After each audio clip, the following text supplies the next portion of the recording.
Anime fans, it's Greek Otaku, and welcome to Greek Otaku's Reading List, a new segment where I tell you what I read. Oh, that makes sense. So the first series that I started reading is this gem of a series called Summer Wars. Summer Wars is written by Mamoru Hosoda.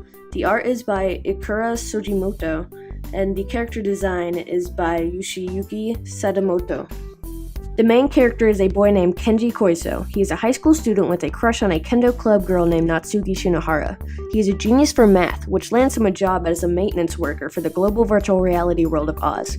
One day, out of nowhere, right before summer vacation, Natsuki comes in and asks Kenji and his friend if they want a job. And that is where our story takes off. So after reading Summer Wars, I decided to watch the movie. The movie was directed by Mamoru Hosoda, screenplay by Satoko Okudera, and music by Akihiko Matsumoto.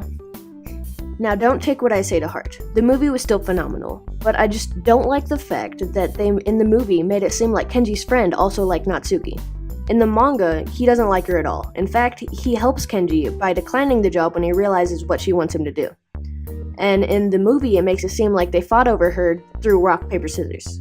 There's another point in the movie where he says, on the phone with Kenji, he says, "Oh, you're so lucky you get to be with her for 4 days, I wish I could." When he really did not care about her in the manga. I didn't think I was gonna like it for the first 10 minutes, but after the first 10 minutes, it started keeping up with the manga, and I really ended up liking it a lot. So the second thing I started reading after that was number 6, Yatsuko Asano, and the art is by Hinoki Kino. This story is about a boy named Cheyenne, an elite student in the computerized metropolis known as Number 6. His life is choreographed to the minute, so when a storm descends, he opens the window to soak in a rare moment of chaos, only to find an injured boy desperate for shelter. But his compassion shatters his perfect life when the boy turns out to be a fugitive on the run from the mysterious powers that rule the city. And that's where the story takes off. The next thing I started reading was Suwarbito. I think that's right. The story and art for this series is done by Yuki Lanuma. The description on the back of the book says that Utsuho's truthfulness as a child resulted in an enormous catastrophe, and he decided to lie from that day forward. Raised in a village of orphans by a monk, Utsuho is an unrepentant troublemaker. The monk eventually inspires him to help people, but there's no way Utsuho's going to lead an honest life. Instead, he's going to use his talents for mischief and deception for good. So, it doesn't seem like it would be that good of a storyline. Like, how could they possibly execute this in an interesting way? But it's actually very comedic, and I found that the first volume of this book ended up being pretty good. I liked it a lot, and I would suggest that anyone who likes comedy, go read this. Unless you have already read it, then I am behind you, and good job. Next thing I started reading, due to recommendations by Animelting, was Yatsuba, which I actually thought was adorable. This little character here is freaking adorable. Story and art by Kiyohiko Azuma.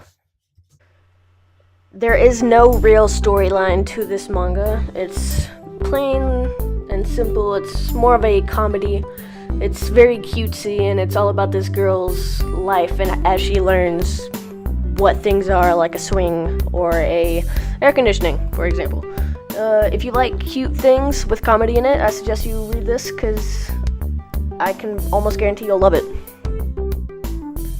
Next on my list is Dura Dura, created by Ryogo Narita, character design by Suzuhito Yasuda, and art by Akio Satoragi.